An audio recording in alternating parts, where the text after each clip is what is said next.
अपना कीमती वक्त जी न्यूज को देने के लिए और इस सत्र में आने के लिए। और इस सत्र के बाद यह प्रश्नोत्तर का जो सिलसिला है उसको हम पूर्वोत्तर लिए चलते हैं और अगले सत्र के लिए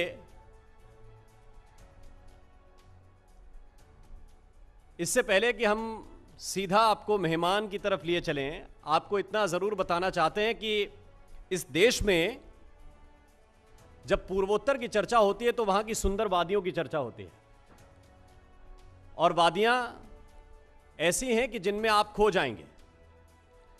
अगर हम इसको थोड़ा सा और आगे बढ़ाएं, थोड़ा सा और संशय आपका दूर करें, तो बात हम नागा की करते हैं। और जब यह शब्द हमारे कानों में पड़ता है तो दो विषय हमारे दिमाग में आते हैं और दोनों वीरता के प्रतिमान हैं।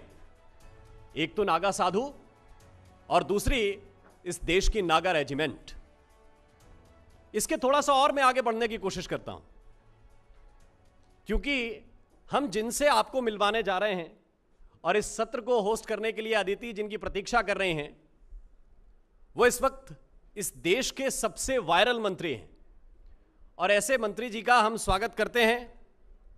तेमजेन इमना साहब इस वक्त हमारे साथ जुड़ रहे हैं, उनका हम स्वागत करते हैं। और केवल एक बात कहते हुए, ये देखिए सामने है, इससे पहले कि अदिति मैं आपको ये मंच सुपुर्द करूं, आपके हैंडओवर करूं, एक बात जरूर, एक शायर है मध्यम सक्सेना जी, और मैं इमना साहब आपको भी संबोधित करते हुए ये बात कहना चाहता हूं, क्योंकि आपने जो बात कही कि आंखें छोटी हैं लेकिन देख सब कुछ सकते हैं, तो एक शेर ऐसा आया था कि अगर कभी बना तो फकत यही मसला बनेगा, अगर कभी बना तो फकत यही मसला बनेगा, बदन तो दुनिया बना ही लेगी, दिलों के एवज में क्या बनेगा।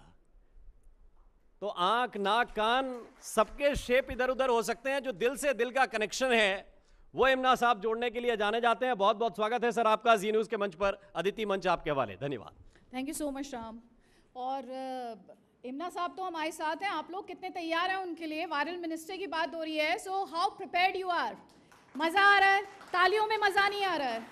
मैं देख रही हूँ इतने सारे यंगस्टर्स यहाँ पर बैठे हैं, नहीं अब भी मज़ा नहीं आ रहा है, उनको आवाज़ जानी चाहिए कोहिमा तक, अब भी मज़ा नहीं आ रहा है। और तेज, come on guys, you can do better. Thank you so much. This was just to get you going for his interview.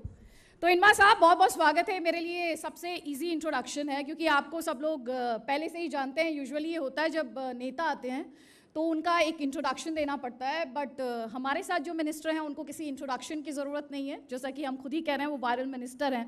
तो सर सबसे पहला सवाल तो ये है, और जो यहाँ पर हमारे साथ ऑडियंस है, दिल्ली, मुंबई या जो मेन स्टेट्स हैं वहाँ पर अक्सर ये शिकायत रहती है कि स्टूडेंट्स ज़्यादा हैं और टीचर्स कम हैं। लेकिन हमारे साथ इमना साहब हैं और इनके यहाँ एक स्टोरी है कि बच्चे 4 हैं और जानते हैं टीचर्स कितने हैं? 21 टीचर्स हैं। तो इमना साहब मैं इमेजिन कर सकती हूँ उन 4 बच्चों की हालत क्या हो रही होगी। सर बताइए हमारी ऑडियंस को भी और बताइए हमारे दर्शकों को भी। पहले तो नमस्कार आप सबों को। नमस्कार सर। मैं चाहते थे कि आपके यहाँ क्या सबों के साथ मैं मौजूद रहूं, मगर मोटा शरीर है तो बीमारी भी हो जाता है कभी कभार, और बुखार होने के कारण मैं नहीं आ पाया। और आपकी जी न्यूज़, जी चैनल को और आप सबों को मेरे तरफ से अभिनंदन करते हुए माफ़ी भी चाहता हूँ। It's great to have you sir. आप ज्वाइन किए हैं, इसके लिए हम बहुत शुक्रगुजार हैं आपके, और आपके इंसाइट से, आपकी स्टोरीज से, जिस तरह से आपने स्टीरियोटाइप्स को ब्रेक किया है, वो अपने आप में बहुत कुछ कहता है। ये तो सौभाग्य है हमें कि हम भी हिंदुस्तानी होने का ये मौका मिला। ये हमारे देश की बहुत सारे लोग नहीं जानते हैं, मगर पूर्वोत्तर में यहाँ का जो गांव है, यहाँ के जो पहाड़े हैं, इसका कहानी ही कुछ और है। शिक्षा तो सबको प्राप्त होना बहुत जरूरी है, तो बहुत बार ऐसा होता है, लगते हैं। हम ये नहीं कहते कि गलत है। छोटे से छोटे गांव, छोटे से छोटे जगह में प्राइमरी स्कूल होता है, मिडिल स्कूल होता है। सर्व शिक्षा अभियान बहुत बड़ा एक महत्वपूर्ण नीति है। तो कभी कभार ऐसा जगह भी है हमारी जगह में, इस गांव का नाम है पुनेबोतो। इसमें सिर्फ 4 बच्चे और 20 से 21 मास्टरें। आप सोचिए, स्कूल जरूरत है तो भारत सरकार के द्वारा सर्व शिक्षा अभियान के द्वारा स्कूल खोल दिया, मगर हर एक सब्जेक्ट का टीचर होना जरूरी है, मगर बच्चे सिर्फ 4 है पढ़ने वाला। तो आप सोचिए, मैं यही टिप्पणी देके बोल रहा था कई भाषणों में कि उन बच्चों का बुद्धि क्या हो जाएगा। 21 मास्टर पढ़ाते हैं, तो उन चीजों को रैशनलाइज करना बहुत जरूरी है। मैं ये सोच रही हूँ कि उन बच्चों की बुद्धि के बारे में आप बात कर रहे हैं। यूजुअली इंडिया में एजुकेशन सिस्टम में लोग टीचर ढूंढने निकलते हैं, इस गांव में तो आपको स्टूडेंट्स ढूंढने पड़ रहे होंगे। यही बात बोल रहे थे हम। अच्छा, मैं आपसे आपके एक स्पीच में आपने जिक्र किया कि ह्यूमैनिटीज़ में नॉर्थ ईस्ट के पास टैलेंट की कमी नहीं है, लेकिन आपको मैथ्स पढ़ाने के लिए या फिज़िक्स पढ़ाने के लिए टीचर नहीं मिलते। और उस पर आपने चुटकी लेते हुए ये भी कहा था कि मैं मांस नहीं खाता हूँ, मैं इंसान नहीं खाता हूँ। हम जानवर खाते हैं लेकिन इंसान नहीं खाते हैं। तो ये जो चैलेंज है फिज़िक्स और मैथमेटिक्स वाला, इस चैलेंज से अब आप कैसे प्रिपेयर कर रहे हैं उसे पार पाने के लिए, और जो स्टीरियोटाइप्स जुड़े हुए हैं? नहीं, शिक्षा नीति में बहुत सारे बढ़ोतरी हुआ है, और जो राष्ट्रीय शिक्षा नीति अभी जो शुरू किया है, ये एक बहुत विजनरी शिक्षा नीति है। और मोदी जी और अभी धर्मेंद्र प्रधान जी, ये लोग बहुत अच्छी तरीका से हर एक जगह को उपलब्धि होने के लिए कोशिश कर रहे हैं। इसमें एक बात है कि हम लोग सबको इन चीज़ों को अलग अलग स्थानों में अलग अलग बातें हैं, अलग अलग प्रैक्टिसेस हैं। जैसे कि नागालैंड में हम लोग एजुकेशन शुरू करके, चाहे वो ब्रिटिश के समय से हो, करीबन 100 साल हुआ है। और जिस फास्ट पेस से इस विश्व में नॉलेज बेस्ड इंडस्ट्री को बढ़ाया है, उन चीज़ों के साथ कोप करने के लिए थोड़ा मुश्किल होता है। जैसे कि मैथ्स और जो फिजिक्स है, ये नहीं है कि हम नागालैंड जैसे प्रदेश में या पूर्वोत्तर के अन्य प्रदेशों में फिजिक्स या मैथ्स का शिक्षा प्राप्त करने वाले लोग कम हैं, बहुत कम लोग हैं। तो रिक्वायरमेंट हर एक स्कूल में, हर एक कॉलेज में मैथ्स और फिजिक्स का रिक्वायरमेंट बहुत जरूरी है। और उस तरह से हम लोगों को इतना नॉलेजेबल हमारी कम्युनिटी के साथ वो नहीं है। आप अक्सर ये बात कहते हैं कि जो एजुकेशन है वो रीजन वाइज कस्टमाइज की जाए। साथ ही आपने ये भी कहा कि जो इंडियन ट्रेडिशन है उसका भी ध्यान रखा जाए कि हम वेस्टर्न एजुकेशन में ना जाए, हम इंडियन वैल्यूज़, इंडियन ट्रेडिशंस वाली एजुकेशन की बात करें, जो अपने आप में एक यूनिक कॉन्सेप्ट है। और क्योंकि जब एजुकेशन की बात की जाती है तो अक्सर ये ज्यूम कर लिया जाता है कि जो वेस्टर्न कॉन्सेप्ट है या जो हम अंग्रेज़ों का एजुकेशन सिस्टम है, ये जो आप इंडियन ट्रेडिशन को इंडियन एजुकेशन सिस्टम में उसका एक मिक्स लाने की या बैलेंस लाने की बात करते हैं। साथ ही आपने बार बार इस बात को उठाया है कि नॉर्थ ईस्ट की जो एजुकेशन रिक्वायरमेंट्स हैं और जो रेस्ट ऑफ इंडिया की एजुकेशन रिक्वायरमेंट्स हैं वो एकदम अलग हैं, दोनों स्किल सेट भी अलग है। उसके बारे में भी आप बताएं कि आज आप इस प्लेटफॉर्म से क्या कहना चाहेंगे? ये बहुत ज़रूरी है हम लोगों को, हिंदुस्तान का जो एजुकेशन सिस्टम और प्रैक्टिसेस जो है, हम लोग अपने संस्कृति के ऊपर, हम लोगों की विचारधारा के ऊपर हम लोगों को बेस करना पड़ेगा। अंग्रेज ने जो लाया वो सब खराब है ये नहीं बोलता हूं मैं, मगर अंग्रेज ने उनकी संस्कृति, उनकी थॉट प्रोसेस और उनकी अपने तरीका से एजुकेशन सिस्टम को इस भारत देश में उन्होंने शुरू किया, और उन्हीं चीज़ों को हम लोग सदियों से, स्वतंत्र के बाद भी हम लोगों ने उन चीज़ों को ही प्रैक्टिस किया। तो उस विषय में बात करें तो बहुत लंबा बात हो जाएगा, मगर एक भारतीय होने के नाते हमें अपना संस्कृति को, अपने विचारधाराओं को इनकलकेट करके अपने एजुकेशन सिस्टम में अपने बच्चों को बढ़ाना चाहिए। तभी अपने संस्कृति और अपने नॉलेज को एक वे ऑफ लाइफ, एक जीने का तरीका, एक करने का तरीका हो के चलेगा। अदरवाइज क्या होगा, हम लोग किसी चीज को सीखने के लिए या उन चीजों को, फॉरेन चीजों को हम लोग अपने साथ लेके चलने में it would be quite alien to us. So उन चीजों को हम लोग ज्यादा देर नहीं हुआ है, हम लोग उन चीजों को बना के चल सकते हैं। आप इंडियनाइज्ड एजुकेशन सिस्टम की बात कर रहे हैं। यहाँ पर आपने कहा कि जो स्किल सेट जिसकी बात मैं करी थी, आपने कहा म्यूज़िक टेक्नोलॉजी को सीखने में शायद रेस्ट ऑफ इंडिया में 1 साल का वक्त लग जाए, लेकिन आप वही नागाज के पास ले आए तो वो उसे 1 महीने में मास्टर कर लेंगे। तो ये उसके बारे में मैं और डिटेल में समझना चाहती हूँ। जिस स्किल सेट को लेकर आप इतने वोकल रहे हैं अलग अलग प्लेटफॉर्म्स पर, मैंने कई बार आपको सुना, क्या स्किल सेट है? नहीं, जिस तरह हम लोग अपना देश का विभिन्न भाग, अलग अलग जनजाति या अलग अलग लोग, अलग अलग स्थानीय लोग रहते हैं, उसी तरह कुछ कुछ चीज़ों को हम लोग मैपिंग करना चाहिए।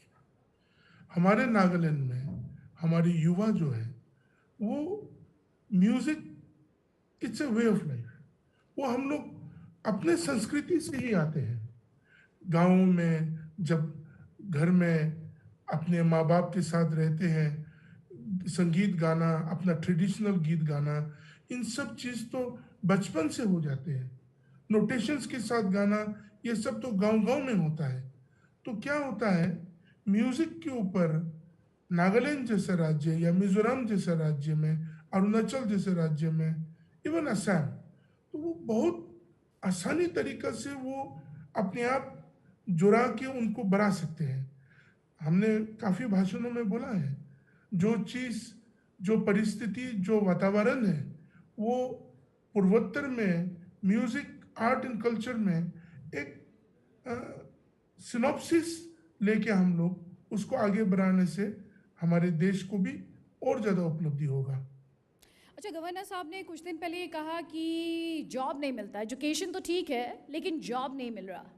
तो वो एजुकेशन जो जॉब के बिना अधूरी रहेगी, एजुकेशन सिस्टम, इस स्टेटमेंट पर आप कैसे रिएक्ट करते हैं? लिटरेट होना एक बात है, एजुकेटेड होना एक बात होता है। मैं इसलिए इन बातों को हमेशा कहता हूँ, हम लोग अपना नेशनल एजुकेशन पॉलिसी जो भारत सरकार ने मोदी जी के नेतृत्व में लॉन्च किया है, ये एक होलिस्टिक नेशनल एजुकेशन पॉलिसी है। इसमें अपना चॉइस बेस्ड क्रेडिट सिस्टम है, जो बेसिस ऑफ एजुकेशन है, उसके ऊपर में वोकेशनल स्टडीज एंड प्रैक्टिसेस, उन चीज़ों को लेके हायर एजुकेशन में भी चलता है। तो एक स्टूडेंट को जो शिक्षा प्राप्त करने के लिए पढ़ाई लिखा करते हैं, अभी तक तो रट्टा मारने वाला बहुत लोग हम लोग मिलते हैं, जो किताब को देख के जिस तरह से दिमाग में घुसा के रखे और एग्जाम में उतार दे और 80% मिले, 90% मिले, चलो वो भी ठीक बात है, मगर वो लिटरेट होना, एक सर्टिफिकेट का लिटरेट होना, वो अलग बात है। मगर कुछ कामों को अंजाम देने वाला व्यक्ति बने, कुछ चीज़ों को अपने मन के अनुसार, अपने उपलब्धि के अनुसार वो कर सके, उस चीज़ों की एजुकेशन सिस्टम बहुत ज़रूरी है। और ये नेशनल एजुकेशन पॉलिसी, जो राष्ट्रीय शिक्षा पॉलिसी जो है, ये उस दिशा की ओर जा रहे हैं, तो वो बहुत ज़रूरी है हमारे देश के लिए। ठीक है, आप कह रहे हैं कि एक होलिस्टिक अप्रोच की बात आप कर रहे हैं। बीते दिनों में आप, बीते महीनों में आप लगातार सुर्खियों में रहे हैं। एक आपका 1999 दिल्ली ट्रिप जो है वो काफ़ी वायरल हुआ है, और यहाँ पर जो ऑडियंस है वो ज़रूर सुनना चाहेगी कि आपने फ़ायदे गिनाए थे छोटी आँख के, आपने एक वीडियो जो वायरल नहीं हुआ लेकिन मैंने देखा कि नाक के भी आपने फ़ायदे गिनाए थे। तो अगर आप आज ऑडियंस को बताइए जो स्पेशल फीचर्स हैं, कैसे ये स्पेशल पावर्स लेकर आते हैं। हमारे देशवासी मेरे आँख और नाक के पीछे पड़ गया, अभी मुझे मालूम है। 1999 में जब मैं पहले बार ट्रेन से पुरानी दिल्ली रेलवे स्टेशन आए थे, मैंने हुल दिवस के कार्यक्रम में भी बताया, पहले तो जिंदगी में नागालैंड जैसा प्रदेश में सबसे बड़ा शहर डिमापुर में है, उस समय में करीबन 1 लाख का आबादी भी नहीं था। तो एक समूह में 1000 आदमी इकट्ठा हो जाए तो वो बहुत बड़ा कार्यक्रम होते थे। तो पुरानी दिल्ली रेलवे स्टेशन जब आए, पैर को रखने का जगह नहीं हो देखा, और ऊपर प्लेटफॉर्म में चढ़ गया, वो जो रैंप होता है, तो देखा कि इतना लोग, करीबन 30-40 प्लेटफॉर्म। तो मेरे मन में यही आ गया था कि हमारे नागालैंड प्रदेश से तो ज़्यादा आबादी यहाँ है, मैं कहाँ पहुँच गया। आंखें छोटा होना कभी भी नुकसान नहीं है। अभी हम जानते हैं, आप भी मुझे देख रहे होंगे और हमारे वहाँ जितना भी मेहमान है और शिक्षकगण बैठे हुए हैं, मेरे आंखों को ढूंढ रहा होगा, मगर मैं आप सबों को बहुत अच्छी तरह से देख सकता हूँ। और नाक चपटे होने के मतलब ये नहीं है कि खराब है। दूर दूर का पकवान जब बनते हैं ना, बहुत अच्छी तरह से सूंघते हैं। इतना ही बताऊंगा आज, क्योंकि शिक्षा के प्रति ये सम्मेलन चल रहा है, तो बात कभी समय मिले तो मैं इसका उपलब्धियों को और फायदाओं के बारे में बताऊंगा। नहीं, आप ये सीक्रेट आपने छिपा लिया, आपने बताया नहीं कि जिस नाक की बात आप कर रहे हैं वो कैसे अपॉर्चुनिटीज़, क्योंकि ये जो ऑडियंस बैठी है बहुत ही यंग ऑडियंस है और इसे भी मौक़ों की तलाश रहती है, तो आप कैसे अपॉर्चुनिटीज़ ढूंढ लेते हैं? नहीं, ऐसा नहीं है कि क्योंकि आपकी जितने भी ऑडियंस बैठे हुए हैं, सबके नाक हमारे नाक से तो लंबा है ही है, तो उनको कॉम्प्लेक्स हो जाएगा, तो अभी उस विषय में आप छोड़ देते हैं। तो जब आप ताजमहल गए तो वहाँ पर $20 की कहानी क्या है? वहाँ पर ये नागालैंड तो सुना नहीं, स्विट्ज़रलैंड, फिनलैंड, कौन कौन से लैंड आपको लोगों ने बताया कि अच्छा वहाँ से आए हो, वो स्टोरी बताइए दर्शकों को। नहीं, जब मैं ताजमहल तो हम लोग किताबों में पढ़ते थे, और इतना बड़ा मोनूमेंट देखने का तो हर कोई का इच्छा होता है, देश ही नहीं विदेश से भी। तो हम भी देखने चला गया, तो उस समय बहुत लंबा लाइन था, करीबन 2 घंटे लाइन में रुकने के बाद जब काउंटर पहुंचा तो मुझे देखने के बाद उन्होंने सोचा हो गया कि कोई ओरिएंटल देश से आया होगा।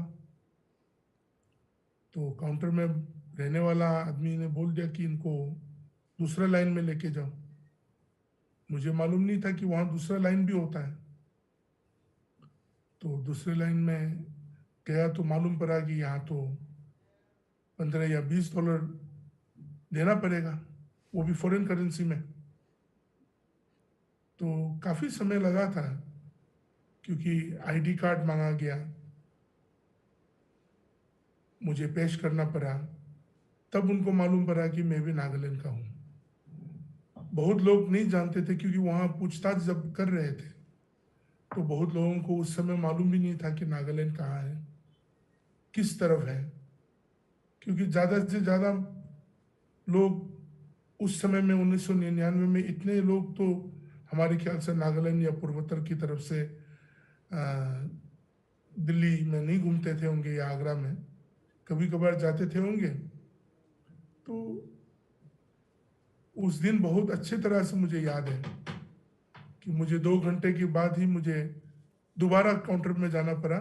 उसका बाद टिकट लेके ताजमहल देखने को घुस गया, और जब देखा तो सब गम भूल गया।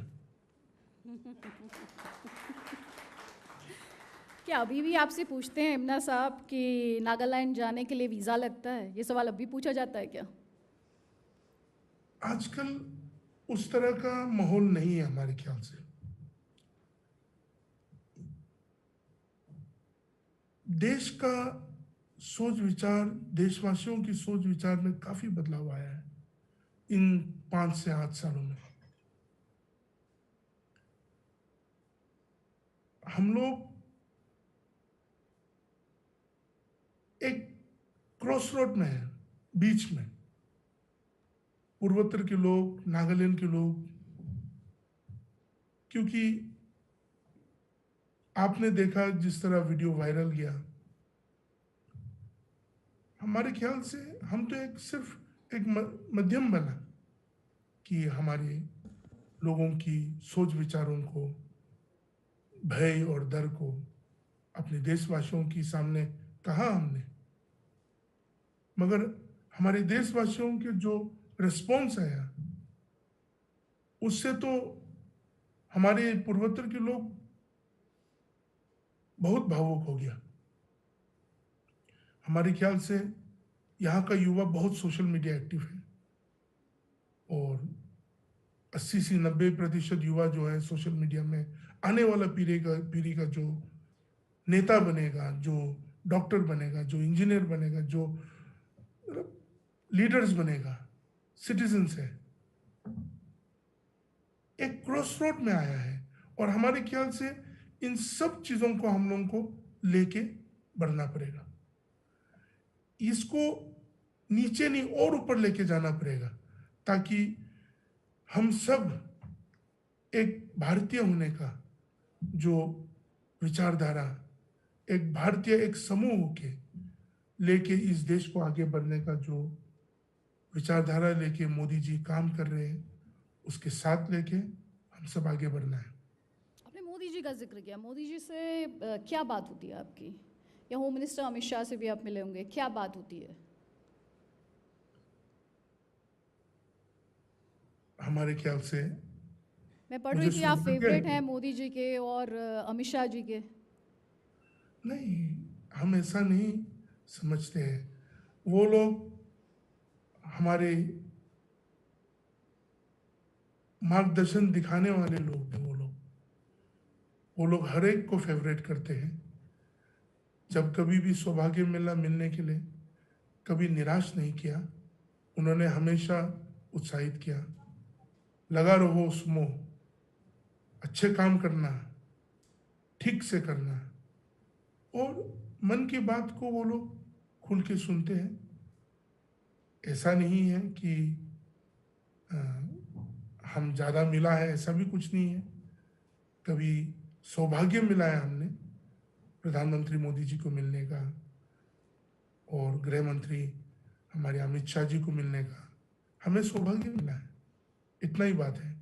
अच्छा, थोड़ी देर पहले आप कह रहे थे जब आपने वीडियो अपना सोशल मीडिया पर शेयर किया तो जो रिस्पांस आया, तो रिस्पांस जो आया उसमें कुछ जो बातें थी, गोविंदा का मीम, मैंने देखा आप मनोज वाजपेयी का मीम भी बहुत शेयर करते हैं। उससे पहले आपने सलमान भाई का भी जिक्र किया था। बॉलीवुड से प्यार है? नहीं, एक्टर बनने के लिए नहीं, मगर मैं मुंबई में था और बॉलीवुड पसंद है मुझे। और Govinda ji, I am a great fan of him. Salman ji also. हाँ, उनकी तरह इतना लंबा तो नहीं रहूँगा, मगर I think they are great people. When we were young, हम लोग जब छोटे थे, गोविंदा की पिक्चरों को देख के हम लोग बहुत हंसते थे। और मुझे, मेरे माँ को भी बहुत पसंद है उनकी फिल्मों को। तो हम सब गोविंदा जी और सलमान जी के साथ हम लोग सब बड़े हुए हैं। अभी तो आप भी फेवरेट हो गए ना, यहाँ पे ये यंग ऑडियंस, ये जो तालियां यहाँ पर बज रही हैं आपके लिए, क्या बता रही हैं? आप भी फेवरेट हैं आप तो। आने वाला समय हम सबों का समय है। भारत देश को लेके एक श्रेष्ठ भारत, जिस दिशा में हम लोगों की सबसे प्रिय प्रधानमंत्री नरेंद्र मोदी जी लेके चल रहे हैं, उस दिशा की तरफ हम लोग सबों को, ये सरकाज़म के साथ नहीं मगर हम लोग सब एकजुट होकर हम लोग मेहनत करना पड़ेगा। बहुत बार हम लोग सोचते हैं कि बदलाव ऐसा ही होगा, हम लोग बहुत बार सोचते हैं कि कोई अपने थाली में आके दे देगा, ऐसा नहीं है। किसी चीज के लिए हम सबों को मेहनत करना पड़ेगा और लंबा दिल रखना पड़ेगा। हम लोग संयम वाले लोग होना चाहिए और अपने दृष्टि को सामने में रख के हर एक मुश्किलातों को पार करते हुए हम लोगों को इस देश के साथ चलना पड़ेगा। भारतीय होने का जो महसूस दिया है, एक भारत होने का, श्रेष्ठ भारत होने का, हमारे ख्याल से मोदी जी के समय से ही शुरू हुआ है। आज आने वाले समय 75 साल अपना देश का स्वतंत्र होके मनाने वाले हैं। हम आप सबों को विनती करता है कि हर घर तिरंगा लहराने का गर्व हम सबों को होना चाहिए और इन चीज़ों को लेके हम सबों को लेके चलना चाहिए। पूर्वोत्तर में काफ़ी चैलेंजेस होगा मगर हमारे ख्याल से उन सब चीज़ों को अभी काफ़ी दूर हो चुका है और गांव-गांव में, कस्बा में, शहरों में हर एक व्यक्ति हर घर तिरंगा लहराएंगे। आपने ये पॉइंट उठाया तिरंगा को लेकर और इसको लेकर काफ़ी पॉलिटिक्स हुई है। आप तो नॉर्थ ईस्ट के कॉन्टेक्स्ट में बोल रहे हैं। आपने अपने भाषण में इस बात का जिक्र किया था, वहाँ पर जो ऑडियंस मौजूद थी, आपने कहा कि आप लोग सौभाग्यशाली हैं कि आप एक बार कहते हैं भारत माता की जय। वैसे इमना साहब, भारत माता की जय। भारत माता की जय। तो आपने कहा था ये आप लोग सौभाग्यशाली हैं कि जब एक व्यक्ति ये नारा लगाता है तो सब उसमें आवाज़ मिलाते हैं, लेकिन नॉर्थ ईस्ट में, नागालैंड में आपने एक सन्नाटे की बात की थी। आपने कहा था कि जब आप दिल्ली में होते हैं, मेन शहरों में होते हैं, तो तिरंगा इजीली अवेलेबल होता है। उसके बाद आपने एक डस्टबिन का भी जिक्र किया था, लेकिन चुनौतियों का जिक्र किया था तिरंगे के कॉन्टेक्स्ट में नॉर्थ ईस्ट का। मैं उसके बारे में और जानना चाहती हूँ आपसे। सबों को ये मालूम है और जानते हैं, नॉर्थ ईस्ट में इंसर्जेंसी प्रॉब्लम बहुत लंबे समय से रहा है और भारतीय होने का, एक हिंदुस्तानी होने का जो विचारधारा है, उन चीज़ों को नकारने के लिए हर कोशिश किया गया है और उसी तरह हम लोग आज तक आए हैं। हर एक राज्य में इंसर्जेंसी का इतना प्रॉब्लम्स हुआ तो उनकी विचारधारा को, एंटी इंडिया की, हिंदुस्तान की विचारधारा को बढ़ाने का सबसे अच्छे तरीका उन लोगों को मालूम था कि अपना ध्वज को लहराना बंद करें, अपने हिंदुस्तानी होने वाला नैरेटिव को बंद करें और उनकी नैरेटिव को, उनकी वेस्टेड इंटरेस्ट के नैरेटिव को बढ़ाते रहा है और लोगों को डरा के, धमका के रखा था। तो बहुत बार जब एक भावना जो अपना ध्वज के ऊपर, अपने झंडा के ऊपर होना चाहिए था, जो अपना अशोक चक्र के ऊपर होना चाहिए था, उन चीज़ों की भावनाओं को बचपन से बुजुर्ग होने तक नहीं रखा तो उन चीज़ों को कोई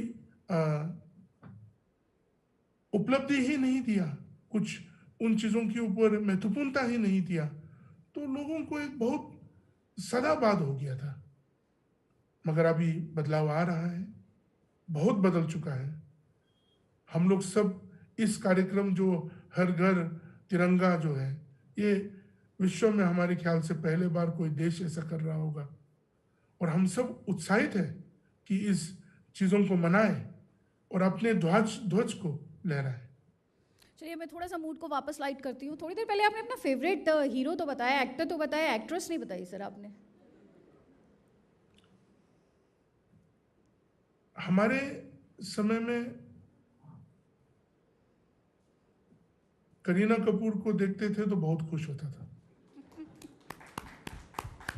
अभी इस चीज को कुछ और बात नहीं फैलाना चाहिए। अच्छा, आप गाते हैं? थोड़ी देर पहले आपने कहा कि नागा कल्चर में म्यूजिक है, नागा कल्चर में सिंगिंग है। हम हजारों में से एक है जो गाने में मुश्किल होता है मुझे। अच्छा ये बताएं, क्योंकि हम यहाँ पर बॉलीवुड को लेकर इतना डिस्कशन कर रहे हैं, अच्छा अगर आपको मौका मिले बॉलीवुड में तो कोई ऐसा कैरेक्टर जो आप प्ले करना चाहेंगे? करीना कपूर के ऑपोजिट आप स्टार कर सकते हो उसमें, बट एक ऐसा कैरेक्टर जो आप पोर्ट्रे करना चाहें स्क्रीन पर। करीना कपूर की पिक्चर होगा तो पूर्वोत्तर का भाई बन सकता हूँ मैं उनका। पसंद करने के मतलब सिर्फ उस तरीका नहीं, इस तरीका भी हो सकता है। पसंद करने के कई तरीके हो सकते हैं, कई अंदाज और कई नज़रिए हो सकते हैं। अच्छा, आपने एक स्क्रीनशॉट शेयर किया आपको लेकर जो गूगल पर सर्च किया जा रहा था, तो आपकी वाइफ सर्च की जा रही थी, ऐसा क्यों था? क्या लगता है आपको, क्या वजह रही कि लोग आपकी वाइफ सर्च कर रहे थे? पहले तो भगवान की कृपा से वायरल हुआ, मुझे भी मालूम नहीं था, तो गूगल में देख रहा था तो मेरे पत्नी को ढूंढने के लिए बहुत लोग, लाखों करोड़ों लोग कोशिश कर रहे थे। पहले तो बात यही होता है ना, कोई हैंडसम आदमी होगा तो उनकी वाइफ ढूंढेगा, या तो हम जैसा मोटा सा आदमी होगा तो सोच रहा होगा कि इनकी वाइफ भी कैसा दिखता होगा, तो ढूंढने के लिए कोशिश किया होगा। तो ढूंढते ढूंढते ढूंढते उनको आखिर में मालूम पड़ा कि मैं शादीशुदा नहीं हूँ। तो आप कह रहे हैं आप सिंगल है, but are you ready to mingle? I think that's a very personal choice. थोड़ा समय लगेगा, अभी बहुत काम करना है, मेहनत करना है। शादी.com से तो आपको हेल्प ऑफर हुई थी ना, वो तो आपके लिए लड़की ढूंढने के लिए तैयार हैं, लेंगे आप उनकी हेल्प या आपको लगता है आप खुद ही से कर लेंगे? वैसे एक और पॉइंट जो मैं आपसे कहना चाह रही थी, देखिए आप लड़की ढूंढ पाए या नहीं ढूंढ पाए, लेकिन देखिए करोड़ों लोगों ने ये सर्च किया कि आपकी वाइफ कौन है, तो सोचिए करोड़ों लोग आपकी वाइफ को ढूंढ रहे थे। भगवान का कृपा रहा और मर्जी रहा तो एक दिन जरूर शादी करूंगा। शादी.com का हमारा जो दोस्त मित्तल जी है, उनको बहुत बहुत शुक्रिया। समय में कभी मिलने के लिए कोशिश करेंगे उनको। अच्छा, कैसी लड़की चाहिए आपको? वैसे पर्सनल क्वेश्चन है आई नो, लेकिन थोड़ा सा, क्योंकि यहाँ पर ऑडियंस बहुत ही अम्यूज्ड है आपकी वुड बी वाइफ को लेकर, तो किस तरह की लड़की आपको पसंद है? अभी तक तो मुझे भी मालूम नहीं है। भाजपा में रहने से उन चीज़ों को ढूंढने का समय भी नहीं मिलता है। लेकिन वो शाहरुख खान कहते हैं ना, वैसे तो पॉल कॉलो का है कि किसी को शिद्दत से चाहो, किसी चीज़ को शिद्दत से चाहो तो पूरी कायनात उससे मिलाने की साजिश करते हैं। अभी हमारे दिल में शिद्दत से पूरा चाहने वाला अभी शादी करने के लिए नहीं है।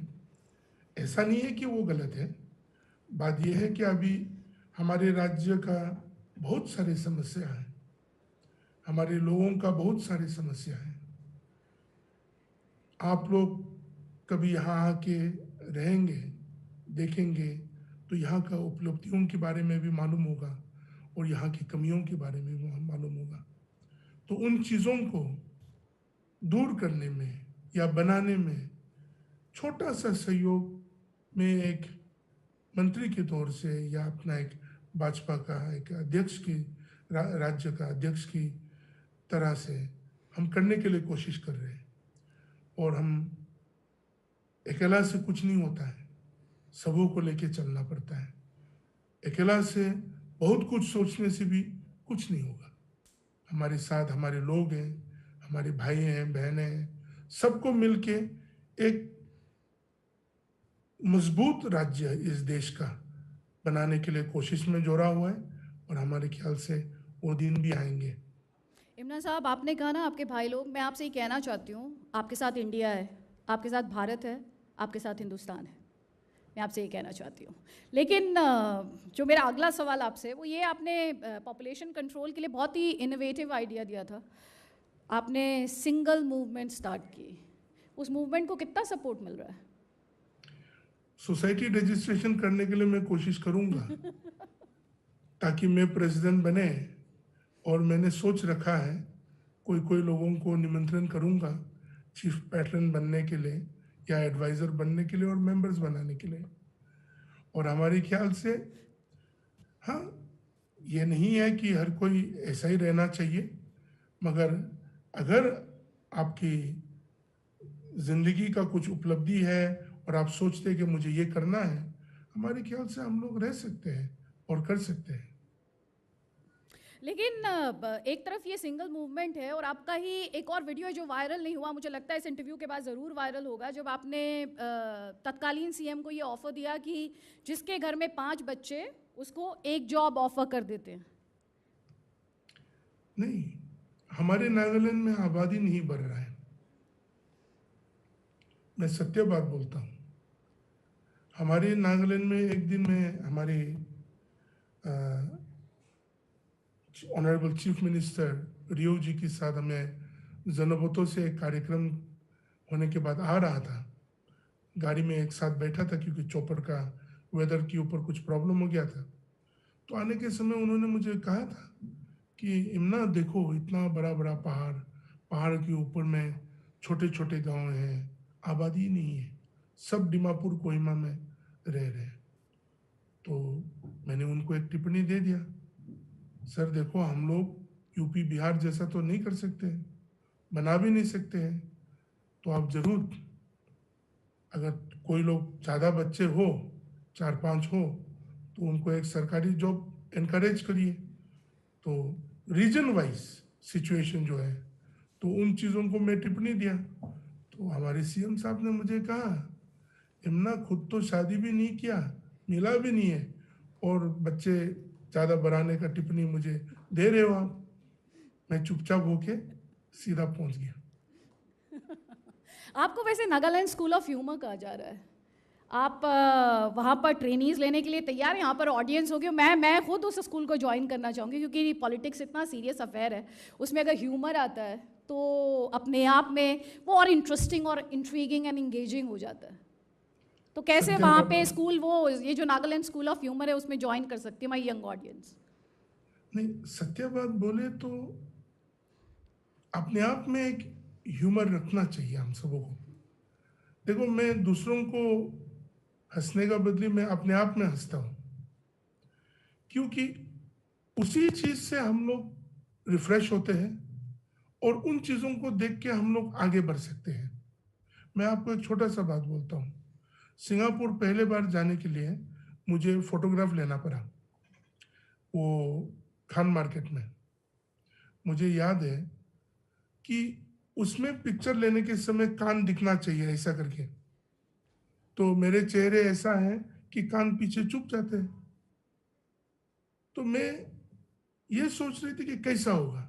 अभी ये फोटोग्राफर भी इतना अजीब सा आदमी था कि एक शरीर बड़ा है तो पीछे में किसी आदमी को रख दिया और माचिस की तिल्ली यहाँ रख दिया, तब कान ऐसा देख के मेरा पासपोर्ट का फोटो खींचा हुआ, वीजा का फोटो। तो मैं खुद अपने आप में हंसता हूँ, क्योंकि अरे भगवान, आपने भी ऐसा ही बना दिया। तो भी खुश होता हूँ, क्योंकि जो भी दिया अच्छा है। हर कोई स्पेशल है और यूनिक है, और उस यूनिकनेस का सम्मान होना चाहिए। आपने बार बार स्टीरियोटाइप्स का जिक्र किया है, लेकिन स्टीरियोटाइप्स पर आऊँ उससे पहले, क्या नेता बनने का कोई कोर्स होना चाहिए क्या इंडिया में? रियल लीडर नेता बनने का क्या कोई कोर्स होना चाहिए यूनिवर्सिटी में? अब एक ऐसा भी प्रोग्राम हो जहाँ पर पॉलिटिकल लीडरशिप सिखाई जाए, पॉलिटिक्स सिखाई जाए, लगता है आपको? या हिंदुस्तानी के डीएनए में ही पॉलिटिक्स से तो मैनेज कर लेंगे? नहीं, हमारे भारत देश का डीएनए में पॉलिटिक्स है। ये तो यूनिवर्सिटी कौन पढ़ाने आएंगे उसमें? हमारे ख्याल से बच्चे बच्चे यहाँ तो हमारे देश में राजनीति आता है और राजनीति के विषय में बात करते हैं। वो अलग बात है कि हमारे देश के नेताओं को अगर विदेश में, यूरोप में भेजा जाए, राजनीति सिखा लेगा वो लोग बहुत अच्छी तरह से। अच्छा, द्रौपदी मुर्मू मैडम प्रेसिडेंट के बारे में बात करना चाहती हूँ। आप खुद भी ट्राइबल अफेयर्स मिनिस्टर हैं। बीते दिनों में मैडम प्रेसिडेंट को लेकर जो पॉलिटिक्स हुई है, जिस तरह से उनके लिए मैं कहूँगी गलत शब्द का इस्तेमाल किया गया, या जब से उनके नाम का अनाउंसमेंट किया गया है आपकी पार्टी कह रही है कि लगातार उन्हें टारगेट किया जा रहा है? आपका इस पर क्या टेक है? देखो, आज द्रौपदी मुर्मू जी राष्ट्रपति है। जो किसी ने भी कुछ गलत शब्दों को इस्तेमाल किया है, हम जानते हैं, हमारे मुंह से तो निकलने के लिए भी वो शर्म वाला बात है। राजनीति में इतना भी नहीं गिरना चाहिए कि हम इस तरह का गलत टिप्पणियों को चलाएं।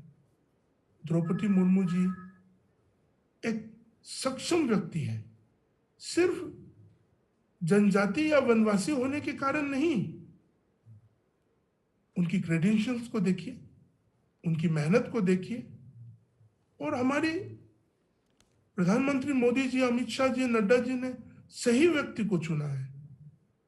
और हम एक वनवासी होने के कारण हम गर्व करते हैं कि हमारे देश में, भारत देश ने एक वनवासी को भी जगह दिया है, एक जनजाति को भी राष्ट्रपति उस मुकाम में बैठने का, और इस देश के ऊपर एक अच्छे व्यक्ति को दिया है। तो जो पार्टी, जो व्यक्ति इन चीजों को अलग अलग गलत टिप्पणियां इस्तेमाल करके बात करते हैं, हम कुछ और नहीं कहेंगे। पिछले बार भी कहा मैंने, गलत दिमाग, गलत सोच विचार, जिनकी विचारधारा में कुछ और नहीं है, सिर्फ पावर का भूख और किसी को गिराने का सोच विचार रखते हैं, उनसे कुछ अच्छा निकलेगा क्या? आपको कांग्रेस और अरविंद केजरीवाल पर बहुत गुस्सा आता है। आपके वीडियोस देखे मैंने, उस गुस्से की वजह क्या है, बताइए आज ऑडियंस को। नहीं, राजनीति के ऊपर हम ज्यादा टिप्पणी नहीं देंगे। उसकी कारण है, हमारे भाजपा में प्रवक्ता बहुत है, वो लोग जानते हैं। पर्सनल कोई गुस्सा नहीं है, कांग्रेस के साथ भी कोई पर्सनल गुस्सा नहीं है, और अरविंद जी के ऊपर भी कुछ पर्सनल बातें नहीं है, मगर उन लोगों के नैरेटिव जो है वो गलत है। देश को जोड़ने का नैरेटिव करना चाहिए। राजनीतिक पार्टी कुछ भी हो सकते हैं। आज भाजपा के विचारधारा में देश के प्रति, भारत देश के प्रति एकता, अखंडता बनाने का विचारधारा लेके चल रहे हैं। अगर वो लोग हम लोगों के साथ नहीं जोड़ सकते तो भी साथ तो दीजिए ना। सिर्फ तोड़ने का और गलत बातों को इस्तेमाल करने का और गलत गलत टिप्पणियां देने का और लोगों को गलत चीजों को सिखाने का तरीका, ये गलत है। हम लोग बहुत छोटे राज्य से आते हैं, छोटे छोटे राज्य से बड़े बड़े राज्यों की राजनीतिक खेलों को हम लोग देखते हैं और महसूस करते हैं, और जितना चीजें इन लोगों खेल के आ रही, ये सब गलत है। आपने कहा भारत एक सनातन देश है, हिंदुस्तान एक सनातन देश है। आपको ये क्यों कहना पड़ा? आपको ये जरूरत क्यों महसूस हुई? देखो, मैं जितना जानता हूं बहुत कम जानता हूं, मगर आप पहले तो प्रधानमंत्री मोदी जी को देखिए, क्या वो हिंदू है? वो गर्व से करते हैं। किसी और के बारे में वो गलत करते हैं क्या? नहीं ना। तो इसलिए मैंने जिक्र किया। और इन सब चीजों में बोलेगा तो बहुत लंबा बोलना पड़ेगा, ऐसा नहीं चाहता हूं मैं। आपके समय बहुत कम है, मैं जानता हूं। और एक सनातन देश में एक सनातन प्रधानमंत्री आया है, मैंने कहा ये बात। वो जाके पोप के साथ भी मिलते हैं, हम लोगों के साथ आके मिलते हैं, किसी के खिलाफ काम नहीं करते हैं वो। और सनातन एक नेचुरल वे ऑफ लाइफ है। तो उन चीजों को सबको एसिमुलेट करके सबों को लेके चलने का, भगवान को हर एक रूप में देखने का, हर एक को लेके चलने का कोशिश ये देश हमेशा किया है। चाहे राजनीति में कुछ भी हुआ हो, इस देश के अस्तित्व को और मन को लेके चलने वाला समय समय समय में जन्म हुआ है, और वो आज नरेंद्र मोदी जी में है, और उनके नेतृत्व में हम लोग सब चलने के लिए कोशिश कर रहे हैं। लेकिन अगर स्टीरियोटाइप्स पर लास्ट फ्यू क्वेश्चंस लूँ तो आपका जो एक स्टेटमेंट वायरल हुआ कि कुछ लोगों को कह दिया गया था कि नागालैंड में इंसान को खाते हैं, और आपको देखकर लोगों के मन में और भी ज़्यादा डर पैदा हो गया, उसके बारे में बताइए। नहीं, ये आज से करीबन 20-21 साल पहले की बात है। आज उस तरह का विचारधारा या सोच विचार हो सकते हैं कोई लोग जो नहीं देखा है, नहीं जानते हैं, मगर एक नागालैंड की जो वासी है, हम लोग जनजाति वनवासी लोग हैं, और बहुत समय में लोग आए थे और इतना खोल के राज्य को अभी की तरह नहीं होता था। तो ये सचमुच की बात है, सिर्फ एक कहानी नहीं है। हम जब दिल्ली आए थे 1999 और उसके बाद, तो जब हम कहते थे नागालैंड से है, तो बहुत लोग ये मानने के लिए तैयार नहीं था कि नागालैंड कहाँ है, इस देश का भाग भी है या नहीं। बहुत लोग नहीं जानते थे, आम आदमी नहीं जानते थे। जितना जो कुछ जानते थे वो लोग जानते थे कि नागा लोग नंगा है या तो सब कुछ खाता है। तो सब कुछ खाता है, ये वो बात भी सत्य नहीं है। और मुझे तो देख के तो पक्का बात अपने आप में हंसी आएंगे और थोड़ा मन में सोच विचार भी आ जाते, क्योंकि नागालैंड में मोटा आदमी बहुत कम है हमारे जैसा। सब लोग हैंडसम, क्यूट, लंबा, नाटा भी हो, एकदम सुंदर लोग रहते हैं। तो भगवान की कृपा से हमें थोड़ा और ज़्यादा मिल गया, तो उन चीज़ों का उपलब्धियों को भी मैं देख रहा हूँ। तो लोग सोचते थे कि, या मैं सोचता था कि ये तो आदमी भी खाता होगा, इतना कुछ खाते हैं तो आदमी भी खाता होगा। तो यही टिप्पणी मैंने दिया था। आपने ये भी कहा कि एक में जो स्टीरियोटाइप्स उसमें है कि आतंकवाद और जाने कौन कौन सा वाद, क्या वो स्टीरियोटाइप अब टूट गया है? नहीं, अभी तक वो स्टीरियोटाइप है। समय लगेगा, इंटरेक्शंस और ज़्यादा करना पड़ेगा, और यहाँ के लोगों को भी भारत की विभिन्न स्थानों के लोगों के साथ जोड़ना पड़ेगा और मिलना पड़ेगा। वहाँ की अलग जगहों की कल्चर, ट्रेडिशन, प्रैक्टिसेस को जानना चाहिए।